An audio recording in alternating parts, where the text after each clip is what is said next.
Okay. Good morning, everyone. Good morning. Thank you all for showing up. This is great. When I was driving out here, I thought, wow, you don't really just stumble upon this place. You really have to be looking for it. So I appreciate you all being here today. Before I get started, I want to find out just a little bit more about you and your experience with landslides. So I'm assuming most of you saw what happened in May. Raise your hand if you are not familiar with if you haven't seen a landslide before. All right, so there are a couple. Usually when I'm talking to people, there are only a couple of hands that have seen landslides. So you all have way more experience than most of my audiences, but I'm sorry that you have that experience. Landslides are something that we do have to deal with as part of living in the mountains, and many of you may have firsthand experience with that. So today I wanted to kind of back up from perhaps some of the depths of what you've experienced and give you more of an overview of landslides in general, and then talk a little bit more about things that you can look out for, resources that are available, just to give you a broader perspective of landslides in general. And I want to also hear your stories, because that's where I learn really how some of the work that we do impacts people in their real lives. So hopefully at the end we'll have some time where we can hear some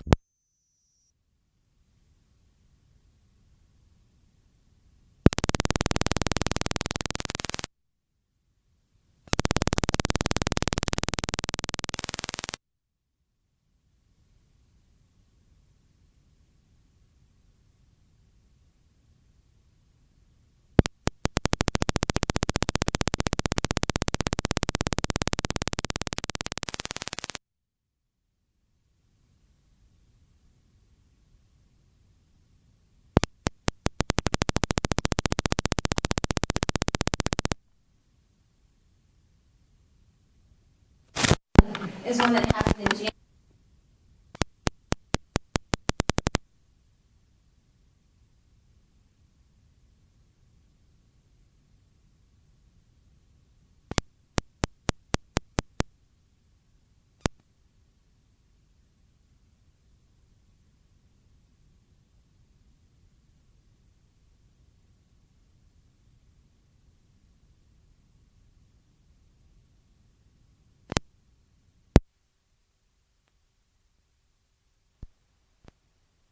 here had a medical emergency and he couldn't get out. His car was destroyed. He couldn't get out to the hospital. So Could you speak up a little bit? I'll try. Good. So he was having a medical emergency. The emergency responders were trying to get to him, but this debris flow blocked their driveway and the road below. There was some more along the driveway downslope of them. So what they ended up having to do was come in and hike through the woods through here to get to this gentleman. And so this is just one example of many that we have out there where landslides impact people even if they don't hit them directly. And this is one example of why we should care. Many people I talk to don't even know that landslides are an issue in West.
If you can see, this road is 26, goes right through there. The blue counties, Macon, Buncombe, Henderson, and Watauga, are the ones that were mapped by the North Carolina Geological Survey. The county here is Haywood County. The green watersheds are one that we've done as a private firm, and then Jackson County we've also done as a private firm. So this map is a conglomeration of all that has gone on. Since 1916, 47 people have been killed by landslides in western North Carolina, and over 90 homes have been damaged or destroyed. Not only, those people aren't the only ones that have been impacted. All of us have been impacted because in some instances, millions of taxpayer dollars have gone for buyouts or cleaning up or response, repair. So this is something that we as a community in western North Carolina have to be concerned about because it really is affecting all of us and our neighbors. Since 1940, there has been an increase in the number of landslides happening on constructed slopes. Since 1940, about 74% of the landslides that we know about are on these constructed slopes. These are the ones that we can do something about. We can make sure that our fill slopes are constructed properly, our cut slopes are done at the proper angle, and really pay attention to stormwater management. There are also few to no property evaluation.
And then how is that water handled?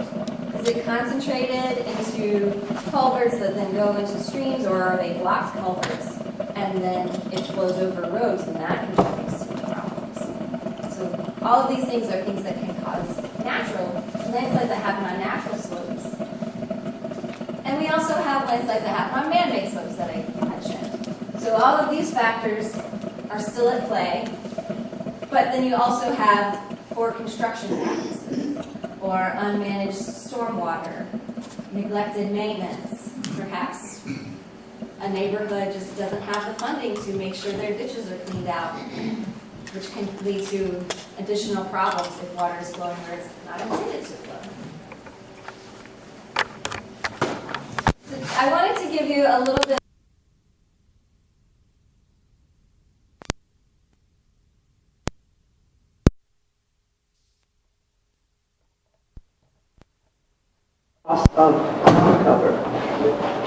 Yes, I don't know if you heard her. She was saying in the West, one of the factors that contributes to landslides, particularly the debris flows, or they call them, the media calls them mudslides, is the loss of vegetation due to wildfire. That was a concern here a few years ago. We had some wildfires, and the USGS geologists actually came out here, and we went out with them to look at the slopes to see, was there an increased potential in debris flows because there was a loss of vegetation. And they're so used to looking at the slopes out west and just complete devastation, they came out here and they were like, wow, I can't even tell it's burned. So It's definitely a difference in perspective, but they were doing the tests that they do and dropping water on the soil to see if it was hydrophobic or if water was not sinking into it, and it wasn't. So there is a difference here because we do have a more moist soil and we have a bigger leaf litter cover, that it's out here. The slopes don't tend to, or at least the fires that we saw when we were working with them, they were not to the intensity so that the soil was hydrophobic or wasn't allowing water to penetrate. So there was no increased potential of debris flows because of the fires. So, and our vegetation came back so fast that that didn't last very long anyway. So it was good.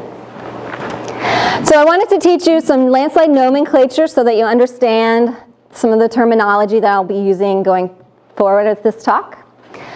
This is an example of just a basic landslide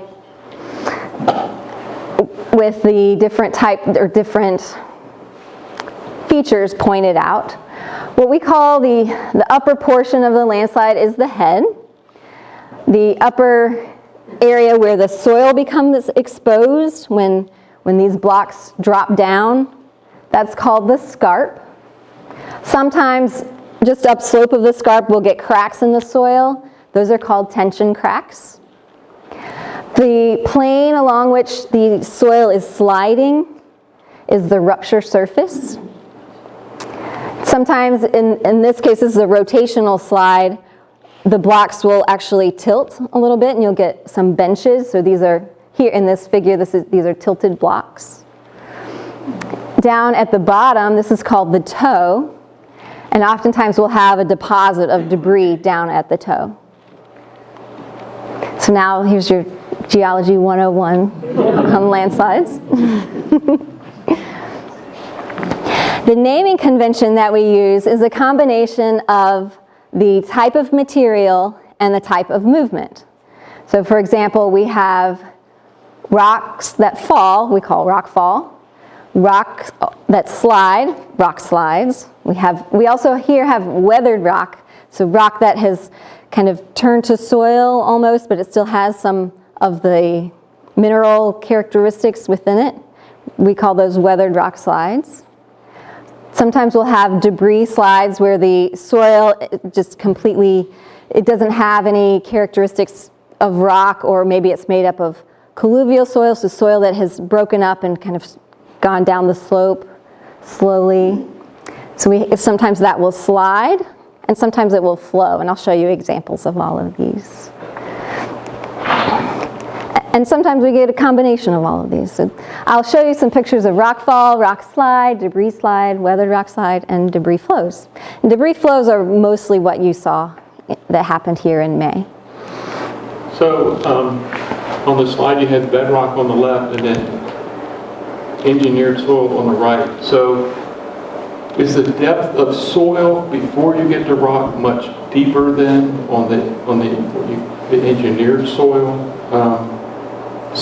columns, and then on the bedrock column it could be natural soil, but it's not so deep before you get to rock? Is that a difference? It can be, and it says engineering soils, but it means mostly the engineering definition of soil.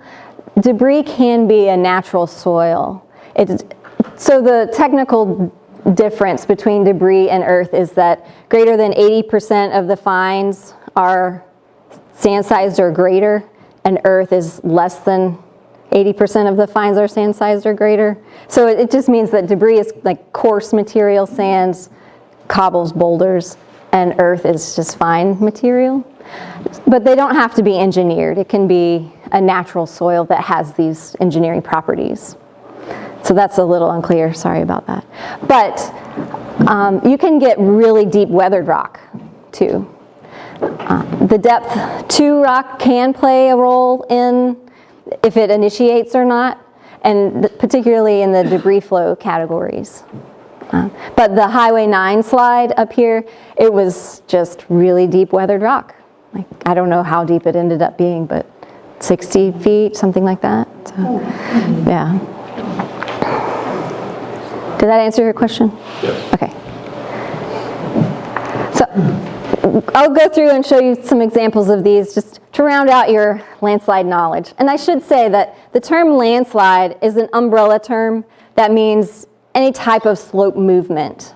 And then all of these individual terms are the specific types of slope movement. So rock fall, rock slide, those are all types of landslides. Sometimes that gets lost, or I just skip over that. So.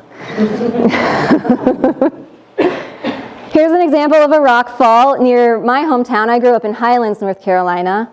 This is Bridal Veil Falls, and this big chunk of rock just fell right off the slope right there and ended up in this. You used to be able to drive back behind the waterfall here. It was really pretty. They did end up blasting this apart so that people could get back in there, but I think it's still blocked off now because these pieces just keep coming down. Here's another example of rock fall that started upslope of here, and this big boulder crashed through this wall right here. Fortunately, it didn't hit their home. Their house starts right here. This was just a little retaining wall by their driveway. I've since visited this site, and they say they just landscaped around this boulder. Now they have this pretty boulder in their driveway that they don't seem concerned about it, so that's good. This is a picture of a rock slide that happened in Buncombe County. You can see there's this plain right here that all of this rock material just slid right down. So rather than it just falling, it was actually sliding along a plane, and that's what this example shows. This one was one that DOT ended up cleaning up. We did an evaluation for the people who owned the property upslope because they had bought it and were in the process of designing a house and putting a house up there. So we were able to do some rock structural modeling to see would these failure planes continue up to where they were putting the house, and we gave some recommendations on how far back they should set it so that it was okay. Yeah. The view is nice. It's cleared out. Here's a video of a rock slide that happened in Tennessee. And this one, there were some smaller blocks that had come down, and DOT maintenance was out there as well as Tennessee DOT's geologist. And she started hearing some things, and she said, "Everybody get out of here," right before this happened.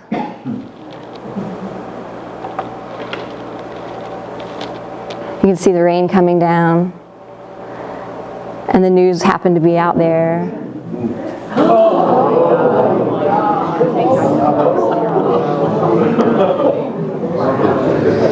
Yeah. So, geologist is a superhero.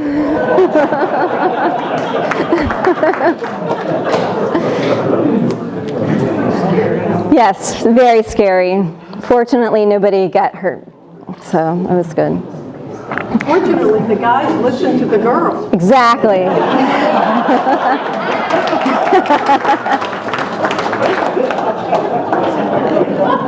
Yes. We are actually now doing a project for Tennessee DOT, going through and rating all of their rock slopes because they want to be proactive and take care of them before something like this happens. So it's nice that a state agency is being proactive in trying to prevent things like this from happening with people around. So how do you prevent something like that? In some cases, you can do rock bolting and bolt the rock into below the slide plane. In some cases, you can kind of clear off the loose rock that's already up there before it comes down. You can do netting or drapes or pin the drapes. Like when you drive I-40 between Asheville and Tennessee, all those drapes that come down, and sometimes you'll see the rock bolt, the anchor sticking out. Yeah. Isn't it true that vegetation such as tree seeds that go into the cracks and root are a major cause of that kind of slide? Because the roots spread open, the crack wider, and then water goes in there and freezes, which causes it to crack more, which causes the slides. Yep. So it seems to me that would be a pretty good way to prevent, not all, but many of these slides through control of the roots and these trees that grow there naturally. Yep, and you'll see that in North Carolina, after the big slide that shut down I-40, North Carolina DOT went through and cut a lot of the trees that are at the top of the slope. So it's kind of a balance, because for rock slopes, trees are not great. For soil slopes, trees are great. So you can't just apply one rule to all slope movements. On I-40, that netting, would that stop this type of flow? It would not stop it, but it would control where it landed. So that's really what they're trying to do, is just mitigate any impact to the highway. So it can still come down as long as it doesn't hit the highway, it's okay. Yeah. How can you tell which slopes, which rock slopes are more probable to fall than others? Because otherwise you'd be netting everything, it seems like. How do you decide what needs to be netted? The things that we look at are rock structure. Like here you can see this plane that's just dipping right out of the slope. That is the slide plane that this one slid on. So looking at the rock structure is a big part of it. Looking to see if there's any voids or cracks already in the slope, or if there are springs or seeps with groundwater flowing through there is a good indication, or more weathered zones. The rocks could slide on maybe some clays that have formed in there. Rock structure was one of the biggest things that we look at. And then any previous history of movement can indicate that things are starting to unravel. Yeah. How likely is it that another part of that slope will fall down? I haven't visited this one yet. It might have cleared it all out, but adjacent to it might still be prone to failure. It just depends on if the same mechanisms that caused this one exist in the rocks that are next to it. But you go around the next bend, and the structure will be interfacing with the cut very differently. So it just depends on the orientation of the road compared with the orientation of the cut, or the rocks. Yeah. So now we're moving from the rocks slope movements into the soil type of slope movements. This is one that we call a debris slide, and a debris slide happens when you get soil that actually slides as a block. Like in this picture, you can see how the slide plane, and this one is rotational, and this block just drops down pretty intact. That's what happens in this case here, where the soil, it used to be up here, it's now slid down as a block, and the bench it's actually back leaning in this case. Some of the trees are starting to lean backward, indicating that it's still kind of moving down. And that's what it looks like at the top of the slope. Is it moving slowly in some of these cases? Mm-hmm. So it's not a catastrophic event, you just realize it's... Yeah. Gets to rest. And slow is relative. You can get the same type of feature. I was in California this week, and they've gotten a lot of rain, and we were seeing little debris slides like this that happened overnight, but the blocks were still intact. So it could be, over the course of half an hour, something like that, and stay intact. This is at the bottom of the slope, so you're losing soil at the top. It's got to go somewhere. Where here, it's bulging out at the toe, kind of like in this picture. It's rotating and then bulging out at the bottom. Fortunately, this was one where it was happening on a natural slope right along a property line of two property owners, and they had called us to come out to see if there's anything they needed to do about it. But it wasn't impacting their homes, it wasn't impacting their driveways, so we said just let it be for now, because sometimes cleaning these up can be expensive, and once you start removing the toe, you're just activating it to continue going down. So do the trees move along with it and stay there? Yep. How long ago was this slide? Like, when did it happen? Yeah. How many years would you think that? Oh, I don't know. Because sometimes they'll move and then they'll stay there for a long time. So trees can grow on them then. These trees, I think, were moving because they are starting to lean backwards a little bit. which, you know, if it was moving down, the trees would kind of rotate with that. Yeah. Will the trees continue to live? As long as their roots aren't disturbed. Well, Do you find that because you've created this step change down the slope, that now the rainwater is going to start collecting and actually work its way in behind these, and then this in itself creates the slipperiness, and then the whole thing keeps moving? Yep. Yeah, a lot of times what we'll see are sag ponds back here. There'll actually be ponded up water. And that is a problem for the slide, because it's going to cause it to, it may not have moved otherwise. Is that what you're trying to? That's what I'm guessing on the rain. Or the additional water may trigger it to move faster. Yeah. Would it also depend on the type of tree? I mean, you have shallow-rooted trees and deep-rooted trees. Yes, I'm not a tree expert, I will say that. Many of you may know way more than I do about trees. But yes, the depth of the roots does make a difference. You can see there are some roots that have been pulled apart here. So the health of those trees will probably decrease, and that could impact the root strength that is holding the soil together in other parts of the slope. Yeah. All right. So that one was on a natural slope. This one is on a constructed slope. This was a fill slope back behind this house that had been constructed probably, I don't know, 50 or 60 years ago. There were some old logs in it that had been used as part of the fill. And those logs, they rot over time. There was also a spring here. And the owner actually told me there were springs coming out underneath the house. So this whole area was very wet. This slope, it failed in a December storm. The soil hit the back of the house, and it actually pushed the house 10 feet off of its foundation, which is impressive. Fortunately, it's a summer home. This is in Jackson County. Nobody was there in December, so it was okay.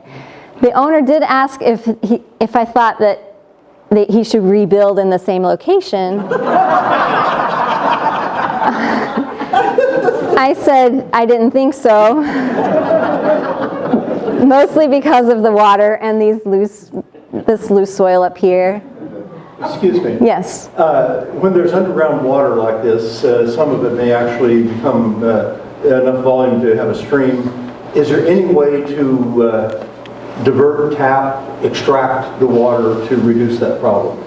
There are ways you can try and divert it by constructing a French drain or digging a ditch and then filling it with something that water will flow through easier than the soil, like gravel, and diverting that around is... If the water is underground, if there's an underground spring, say halfway down the slope, so it wets the bottom of the slope, the base slides out, and then the top collapses on top of it, you've got to get rid of the water at its source, partway up the slope. Is there any way to handle that? Well, if you can identify how deep the water is or where the spring itself is, sometimes you can install what's called horizontal drains, where you stick a piece of PVC pipe basically into the slope and then you can collect the water that way and then divert it out. Can they drill horizontally into the slope to insert the pipe?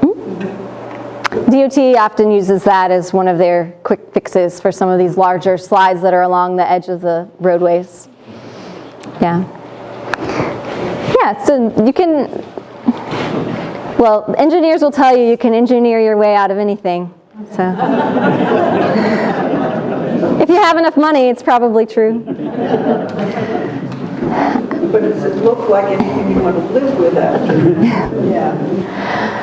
Another point about this location is that this slope was covered in boulders that I believe were placed there during the 1940 debris flow event that happened in Jackson County. So this was an old landslide deposit that had then been cut into the home place there. This road had been filled in. So there were lots of different factors here that led me to to this gentleman not to rebuild in the exact same location. So moving on from debris, that debris was fill and also this older landslide deposit, to weathered rock slides. So weathered rock is rock that just has turned into soil just over time. It's chemically weathered, and most of the time it will maintain the structures that the minerals have within it, and sometimes even the joints, the fractures that form within the rock, but it acts like soil. And this is a story in 2013. We had another really wet year in 2013. This woman noticed some mud coming over her retaining wall back behind her house. Well, this property upslope was owned by a previous owner who had gotten foreclosed on by the bank because he had used this property as collateral for a different piece of property that he stopped paying on. So the bank ended up owning this property upslope of her house. The bank had a consultant that they called to come out, and they saw this, and then they started walking up the slope, and they said, oh, this is more than just a little cut failure.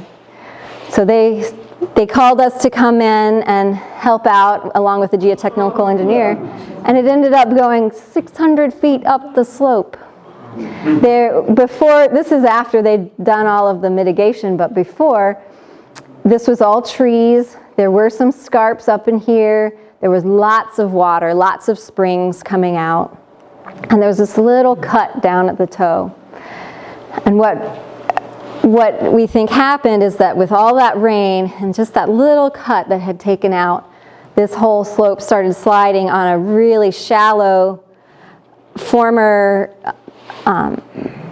mineral structure plane, basically. It was really micaceous, and there was just a plane at like 16 degrees, which is pretty shallow for landslide, and it just got reactivated with all of that rain and started coming down back behind her house. This is the repair that was $4 million later. This whole neighborhood is made up of about 50 homes. They are very fortunate that the bank owned this property and could afford to fix it, because any other owner would not have been able to put that much money into repairing this slope. They ended up putting in what they call tie-back walls, these big metal anchors that they tie all the way back into the slope, and then they use these are soldier piles with timber lagging to hold things up, and they have all kinds of drains going through all of this slope. There's some soil nails up here, so lots of different strategies to keep that slope where it is. And they removed just tons and tons and tons of soil from this area too. Where is that property? This is in Asheville. Yeah. So, if you're going to live downslope of a landslide, make sure the owner is a bank or someone that can afford to fix it. But this is also a good lesson for the banks to know, maybe before you use a piece of property as collateral, have someone come out and do a property evaluation to see if there are any issues that they may end up taking on if they end up owning it. And I've spoken to some bankers about that as well.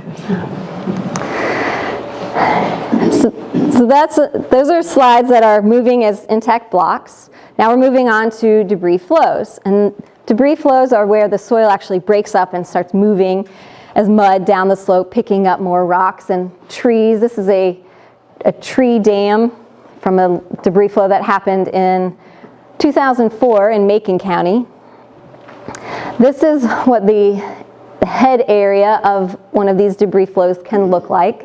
Here the soil is very shallow. This is an area where we have colluvial soil, or soil that has kind of slowly moved down the slope, just collected in this little draw over time. That colluvial soil is where all of the water was saturating, because just below it was hard bedrock, and bedrock wasn't accepting the water. That water was saturating the soil, hitting that bedrock surface, and it couldn't infiltrate anymore. So the pore pressures in the water or in the soil actually started building up there, and eventually it let loose. It couldn't hold it anymore. So this whole area started flowing down, and the bottom there's all kinds of scour, and sometimes you will get tree dams. Here's a video of a debris flow that I think is interesting. Kind of gives you a perspective of how powerful some of these things are.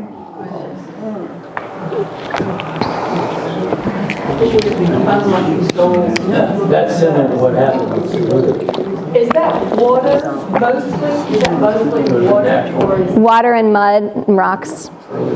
Soil types prone to liquefaction, certain clays, those come in here. Here we have a lot of silty sands and sandy silts, and some varying amounts of clay in them.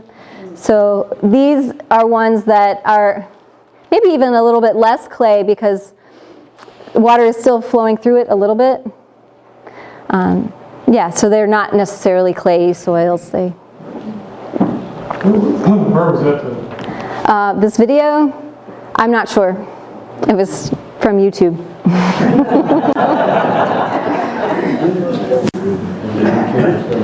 These are pictures of areas that you may be more familiar with. These are some of the debris flows that happened near Highway 176. This is a photo taken from, I think this one is from a helicopter. I was fortunate enough to get up in the helicopter with the North Carolina Forest Service after the debris flows and got to do an aerial survey of the area, looking for any soil that might be hung up or places where things could still come down. So we were able to take several photos, and this is the initiation area, or the head area of one of those debris flows that came down. And you can see it's real narrow. Sometimes it's within, or most of the time, they're within really shallow hollows, or just real shallow concavities in the slope, where water is concentrating just enough to build up in that soil where it just comes down. And most of these were scoured down to bedrock, so between that colluvial bedrock interface.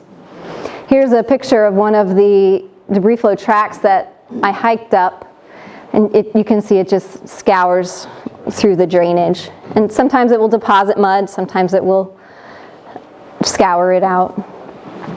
So is that our Polk County or? Yep. This is here. This is down at the bottom of one of the debris flows. Yep. Yeah, I had heard that a geologist said that that particular mountain there by 176 was one of the most unstable mountains in North Carolina. I don't know if that was hearsay or what, you tell me. Well, it has shown to be one that, if there's enough rain, can fail. But I think there are lots of mountains in North Carolina that have this similar situation. I didn't put a map in, but that part of Polk County lies right along the Blue Ridge Escarpment. Are you guys familiar with the Blue Ridge Escarpment? It's that when you drive up the Sluta up till you get to the plateau, that's the Blue Ridge Escarpment, and that extends from North Georgia all the way up through North Carolina up into Virginia. That change from the Piedmont to the mountains is one where you get an orographic effect with the rain that's coming across. And as the clouds rise, then rain tends to fall as it condenses as it gets higher. So right along that Blue Ridge Escarpment is one where we've seen over and over, going back to 1916, where we get a lot of landslides because the heavy rains just hit that escarpment, and it's so steep, the soils are very thin, and we get lots of these debris flow type landslides right along that, extending all up to Watauga County. Yes? Is 1916 when records began to be kept because of that terrible situation in Matthew? I think they were kept before that. You can read newspaper accounts and whatnot. 1916 is just the storm of record in this area that caused, we don't even know how many landslides, but it was one that really damaged this area, or and there was one in 1916 in this area, and then there were 1916 events in Jackson County. So 1916 was a bad year for rain. Yeah. Yep. I've been to the very top of one of these slides also, off of Meadowlark Drive for people that live in this area. And I noticed that it was very narrow, very deep, and there was not bedrock there. It was just simply piled up stones. And they were pretty much rounded, but obviously they've been buried under dirt before that because they washed everything away, the one-lane road to the last house on that road. And I mean, it was just spick and span clean up there. I mean, there wasn't any dirt anywhere. And it washed all the soil out of all that. But underneath it wasn't just, solid rock. It was all looked like solid. It was just piled up stones in that creek. Yeah. I hiked up those as well, and it was curious that up there we had the thin colluvial over bedrock scenario, and there were 4 different slides up there. And then we also had one that was started, it looked like just within a bouldery colluvial soil and didn't even fail all the way to bedrock like you were mentioning. So that's another scenario that can happen. And then there was one that happened, it seemed like within some weathered bedrock that was up there. So we had a variety of different failure mechanisms up there, or soil types that were up there that were failing. I think it was mostly a combination of the rain and the water concentration in those little hollows and the steepness of the slope. Yeah, so you can get different combinations of things. At the toe, or at the bottom, many of you probably saw all that mud and debris that was washed down, and it's got to go somewhere, and that's what happens. Because these are mostly confined to channels, then they will often come out of those channels and then just fan out wherever it gets flat from there. So if you have a driveway built, sometimes it will fan out onto the driveway. Even when it's crossing some of those driveways, it will fan out on the driveway and go around the drainage. If the culverts get blocked, it has nowhere else to go, but gravity's going to take it where it wants to go. So this was one illustration of the debris that you can get from some of these debris flows. Question. I went to the Polk County Commissioners meeting about a week ago, and probably 10 of the neighbors on both sides of this fall right here were complaining that DOT hadn't done their job, and they're worried that it's going to happen again, especially at this point here, that they have not actually done enough work to allow the water to flow down the hill and then into the Packlet River. You've seen it, obviously. Do you think that a lot more damage could be had from that same fall or mudslide? I haven't hiked up those right there along 176. I hiked up the Meadowlark one. I know when we did the aerial survey, we didn't see areas of like soil that were hung up that we thought could come down, or debris dams or anything like that.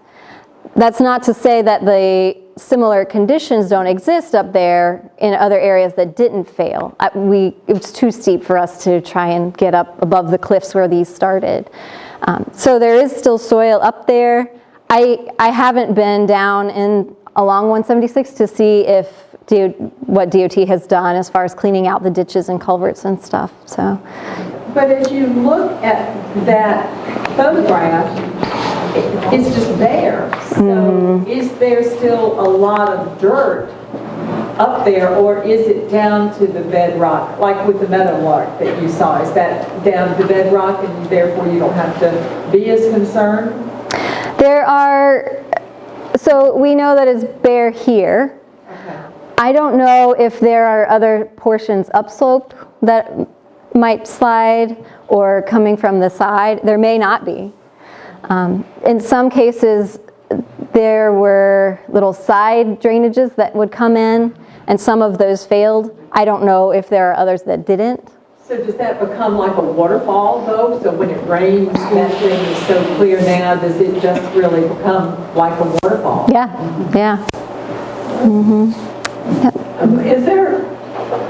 Has there been any discussion, I just heard comments from people that, you know, when 26 was put in, the amount of work and that had to destabilize as much as you tried to stabilize.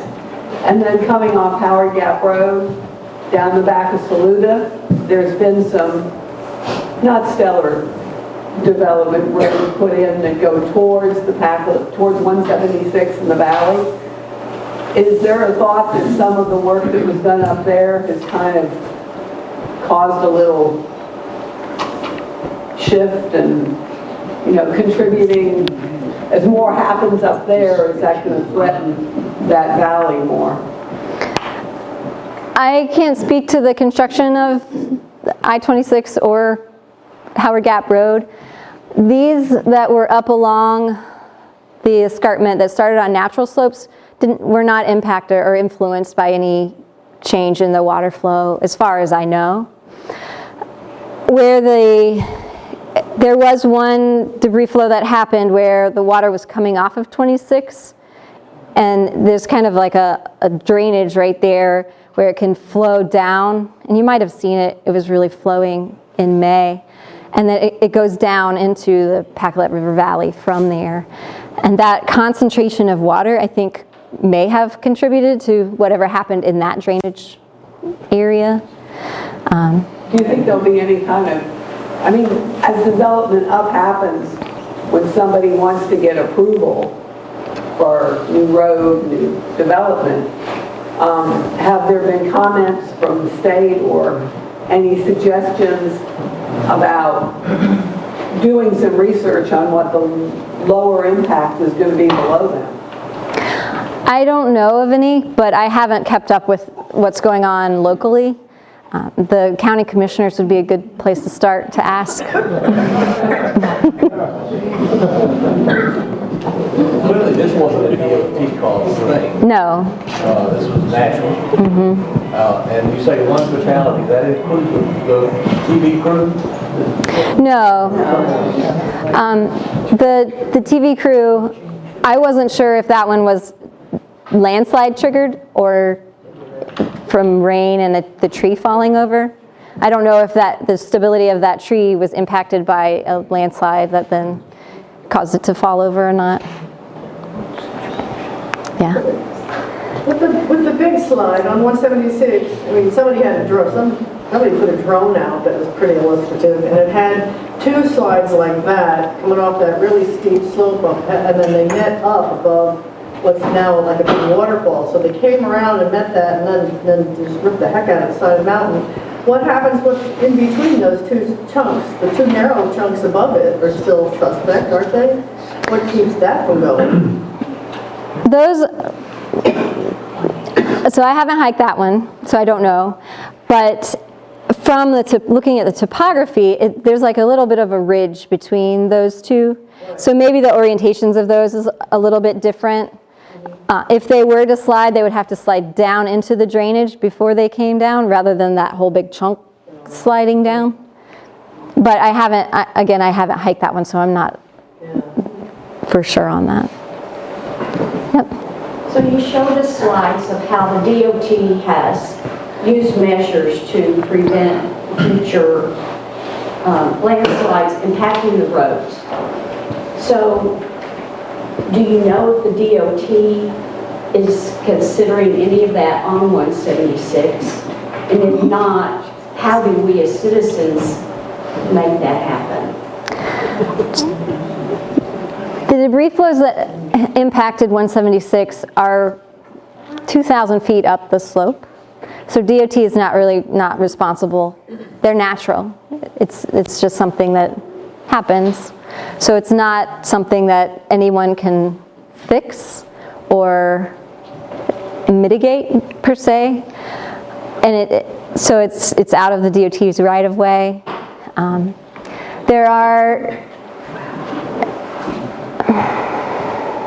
That's a hard question.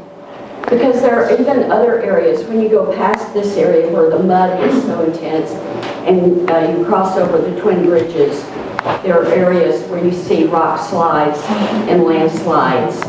that appear not to be on private property is just, you know, again, but it's something that is going to impact and close that road if it isn't addressed. Yeah.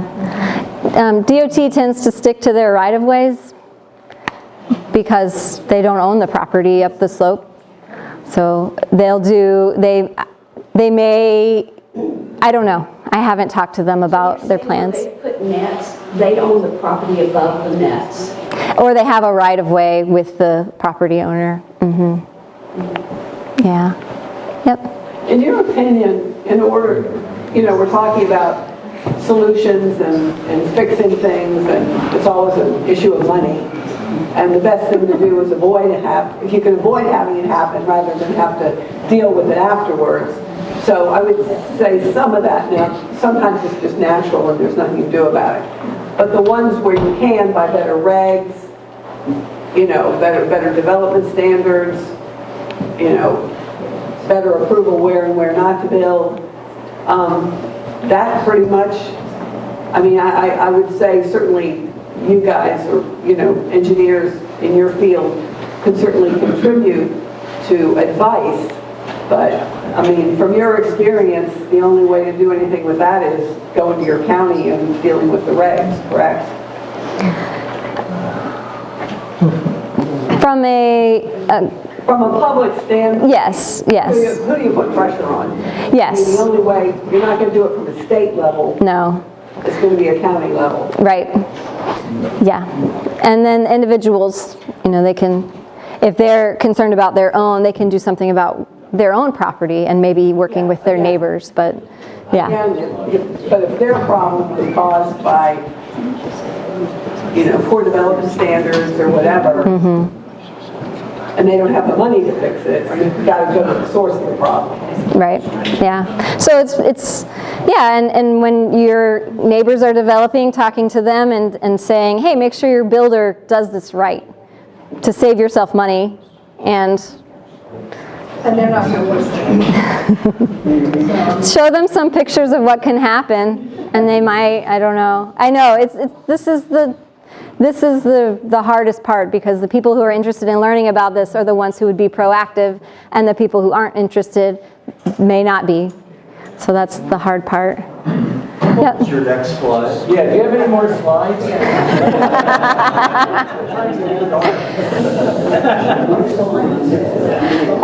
Okay, real quick, and then we'll move on. The impact of the snow that we've just had and all the trees that are down, how much further does it complicate the situation?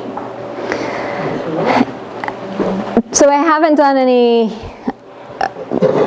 full-blown studies on this, but we do have some theories about when the trees fall that are on these steep slopes, you know, their root balls come up, and it's very similarly shaped to a headscarp, and water can then get back behind there.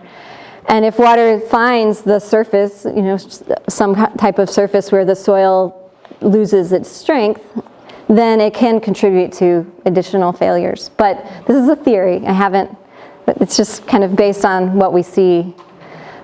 So it may, the root strength definitely is shown to hold soil in place. So when that root strength is gone, then the soil may not be as strong. I can say that. Yeah. All right. For the houses that still exist along 176, there are a fair number that are, you know, at the bottom of that mountain. There's no way you can predict what's going to happen there, is there? Hold that question. All right. So we've talked a lot about debris flows. This is one more picture, and then we'll move on, of one that the Meadowlark Drive that I hiked. And one of the things that we look at to see how high the mud went was the impact on the trees. And this one, there's mud marks up to here. This guy's 6 feet tall, so 12, 15 feet high. The mud was flowing down this drainage. And that gives you a perspective of why they are so dangerous at the bottom, because you have this much mud flowing at, in some cases we've been able to back calculate, not here, but in other locations, 30 miles an hour coming down the slope. So that's a lot of force coming down. So maybe this is the map you've all been waiting for, I don't know. But this is a map of the debris flows that we've been able to identify. This is 176 through here. This is the meadowlark area. This is 26 coming down. The yellow lines are where we've actually been able to draw the tracks of some of these debris flows coming down. The red dots are other landslide locations that we've been able to map. So, What's the yellow smear? this is all landslide deposit. So where landslides have come down. 26 fell off the mountain. We're 26. Well, this is old landslide deposit. So ancient, like, oh, it could be. They didn't finish that section of 26 until about 25 years ago because it kept falling off the mountain. Yeah, it's really steep. I mean, you're coming down the Blue Ridge Escarpment, it's really steep. All right, so we'll move on. That was a lot about debris flows on natural slopes. We also get debris flows that happen on constructed slopes, and I've mentioned some of this before. You get water coming down, the culvert plugs up, flows over the road, and the fill slope just lets go. And that can happen quite a bit too. So that's another area that can be addressed by talking with homeowners associations.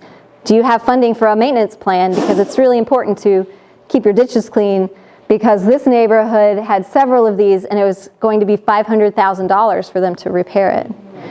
So a few thousand in your maintenance budget is a lot cheaper than trying to repair something that has to be nailed up to the side of the slope. All right, so moving on to some causes of landslides, and we've talked about some of these already, but the geologic conditions can contribute to it. So the type of minerals that you have. In this instance, this is this is the toe of a weathered rock slide that extends another 300 feet up the slope. This is all mica, pretty much. Mica and some weathered amphibolite, so weathered mafic rock, dark mineral rock. The mineralogy can play a role as well. So because it's mica, it tends to be slicker, and how weathered it is.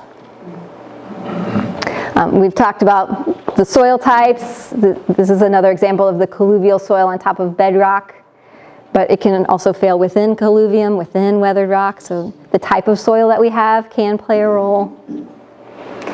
The shape of the land can play a role in, and mostly steepness, but in also where these deposits end up.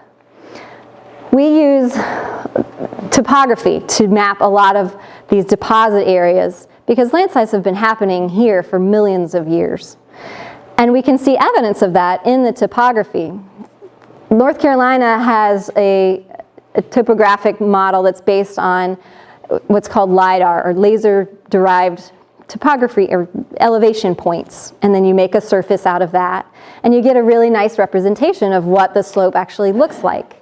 And that's what this map is. And I don't know if you can see these yellow lines that we've drawn kind of around some of these features here. You see how the topography kind of smooths out and it gets more convex. Some of it's a little bit rougher, bumpier compared to some of these other ridges.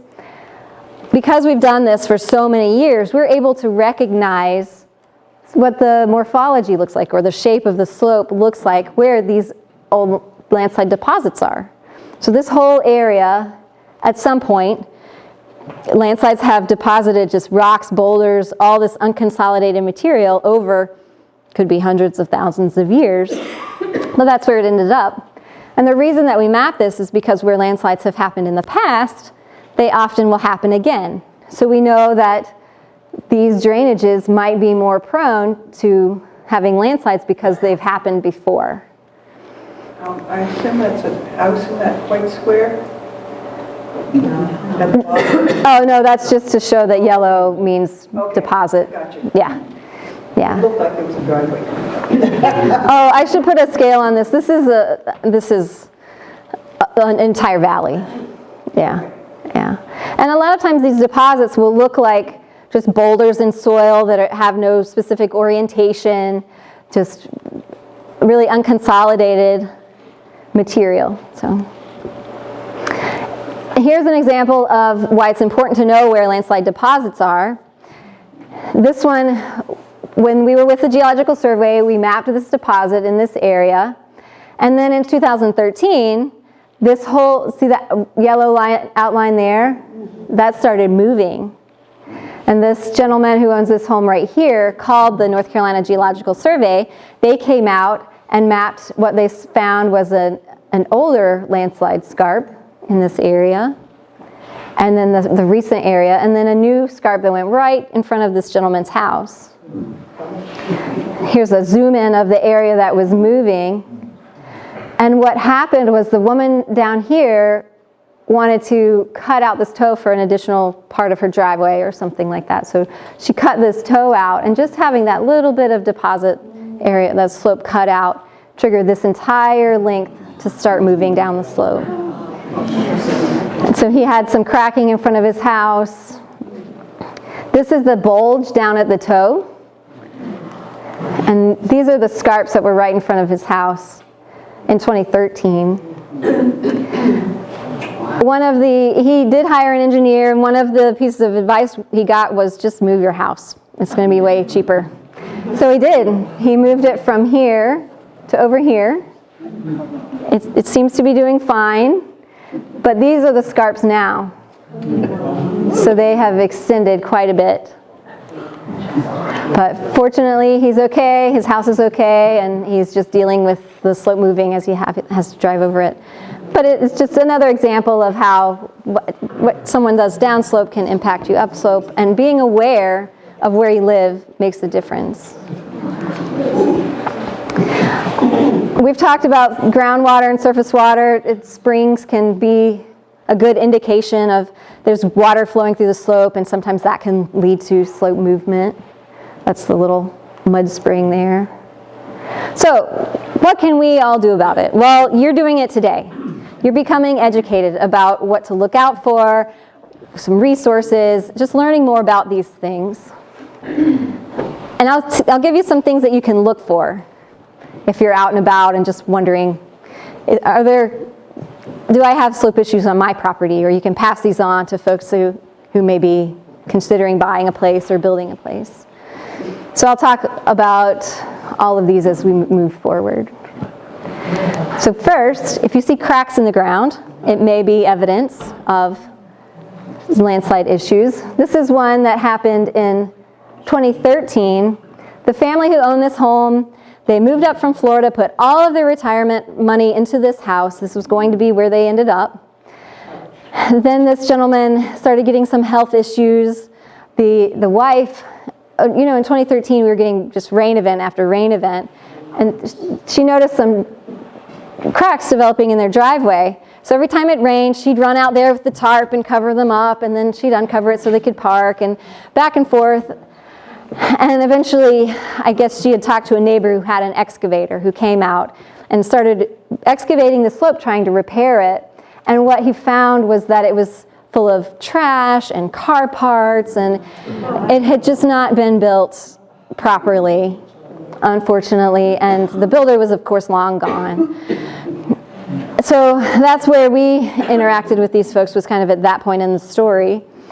Then last year I got a call from the neighbors who said that sadly these people had to leave their home. They couldn't stay there anymore because the cracks had started extending into their house. They ended up moving down, I think it was to Alabama or Mississippi, to be with their children. But this is now what these scarps look like. It's continued to drop down. This was their driveway that was level with the rest of their house. So it's continued to move and cause issues for the homeowners association because the toe is bulging out into their stormwater drainage and blocking their drainage and all of this. So it's just a continued problem. These are the cracks in their house. This was the foundation along the garage. So these are also things that you can look for, structural damage. And not all cracks in houses mean that the slope is moving. Sometimes it's just settlement or part of the way it was constructed. But sometimes if you have converging lines of evidence, it can lead to being a slope movement issue, yeah. So there are other things you can look for, like leaning deck posts or shimmed up deck posts. A lot of times what we see in mountain building is that the house will be on really good rock or a nice in-place bedrock area, but they will have put a cut and then push the fill over the edge, and then they'll put the deck footers in the fill. And then those deck footers start sliding down, and then the deck starts pulling away from the house. So this is something to keep an eye out for if you're buying property out there or whatever. Scarps we talked a lot about. If you see scarps, then that's a pretty good indication. This is one where there's a DOT is interacting with the landowners, because this is Delwood Road going into Maggie Valley in Haywood County. This toe keeps bulging out, so DOT will cut the toe to prevent it from getting into the highway, which triggers the rest of the slope to start sliding down. And it's just kind of a back and forth. They did try and install some horizontal drains and drain the slope, but this slope is so full of water. And it's not just a DOT problem, because it extends up another few hundred feet, and now it's impacting people's homes upslope as well. So it's just a continued issue. And this is all within an older landslide feature. So it's going kind of back to that awareness and doing what you can to keep water off of the slope. This is a picture of one of the trees out of the one I just talked about in Maggie Valley. And the scarps are actually going right through one of the trees, and the tree is just breaking in half. It's pretty impressive. A lot of times, what we'll also see is as the slope is slowly sliding down, the trees want to go toward the sun, but their roots are locked into the soil. So as the soil slides, the tree's trying to correct, and it will start getting these pistol butt shapes. And if you see an abundance of those, like one or two, maybe it's just competing, but if it's a lot of them on the slope, that might be another indication of something larger moving. And then activities on other properties. If you have cliffs upslope, this is that boulder I was telling you about that fell, and now they just make a landscape around it. But if there are cliffs upslope, there can be rockfall issues, so something to be aware of.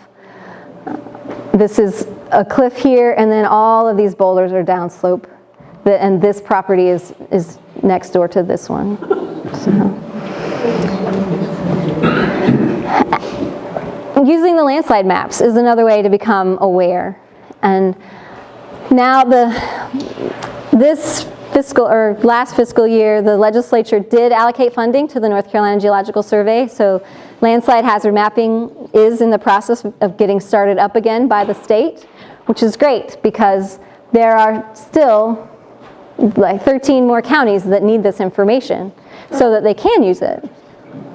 Knowing where landslides have happened can give you an indication of where they might happen again. Yep. When these maps, these large-scale maps are done in counties, is that done basically using aerial photographs, topo maps, or you actually go out and inspect those areas? When we were with the Geological Survey, and the way we do it as ALC, we use aerial photos to identify locations that look like landslides, and we'll look at photos going back to the 50s and look at several different vintages. Put those dots on a map, and we do everything in a GIS, so it's all tied spatially. And then we'll go out to the field and look at those locations and then verify what we've seen. So it's a combination of the two. Because we can't get everywhere, but the locations that we feel like, well, maybe it is, maybe it isn't, we'll go out and check and make sure. Yeah. So the Geological Survey has maps for Buncombe, Henderson, Macon, and Watauga counties. Buncombe is the only county that has put it up in their GIS. So if you live in Buncombe County or work there, you can go on Buncombe County's GIS server and find not the landslide inventory, but the models that were put together. And those models are what's called the stability index map and potential to reflow pathways map. But mostly what these models show are, where natural debris flows might start, and then where they might go, like what drainages they might flow down. And I'll show you some examples of how that works. We have Haywood County's maps, and soon Jackson County's maps will be up on our website. Since we did this mapping, we can post them up there. And you can actually go in and click one of these points, find out when the landslide happened, any impacts it had, what kind of landslide it was. The red dots are the ones that happen on modified slopes. The green ones are the natural slopes. So you can find all of that information out on the online map viewer that we have for Haywood and Jackson County, not Polk County, unfortunately. And we have some models that show one, what we call slope construction caution area. Because we were seeing so many landslides happen on these constructed slopes, we thought, well, let's do some statistics and find out what's the steepness of the slope where most of these are happening. And it seems like 20 degrees is about where they start, 20 degrees and steeper. So we put together this model that shows if you're going to build in one of these areas, make sure it's done properly, because this is where we're seeing landslides on constructed slopes start. So that information is available for areas that we've mapped. And we also have a couple of different models. We put together one called where natural debris flows might start, rather than the stability index that the state was using, showing where natural debris flows might start. And that's the purple areas. And you can see that it's mostly confined to drainages or hollows on the slope. And this model is based on identifying where we know natural debris flows have started and looking at the shape of the land in those areas based on this LIDAR topography model. And then identifying all the other areas that have similar characteristics. So it's a pretty good model capture rate. 83% of the known natural debris flows fall within this model, just to give people an idea of where might they start. That was one of the questions when emergency management was trying to figure out, okay, Tropical Depression Alberto is coming through, where might new things start? Well, we didn't have this model for Polk County, but if we did, they would have a little bit more information for that. The next question they asked is, well, where might they go? We have a model for that, not for Polk County yet. Hopefully it's coming. With the state funding, maybe Polk County will be first, I don't know. But that model shows if something were to start in one of these purple areas, where would it travel? And that's what these green little worms are coming down the drainage. Where might it impact? And down at the base, things will likely widen out. We just haven't come up with a model that can be confined and then spread out, but that we can apply countywide. But it at least gives you an idea of if you're living near one of these little worms, during the next hurricane, maybe go stay with a neighbor who lives upslope, and you laugh, but I think that's really how you save your life, is just not be there. That's how it is, sadly.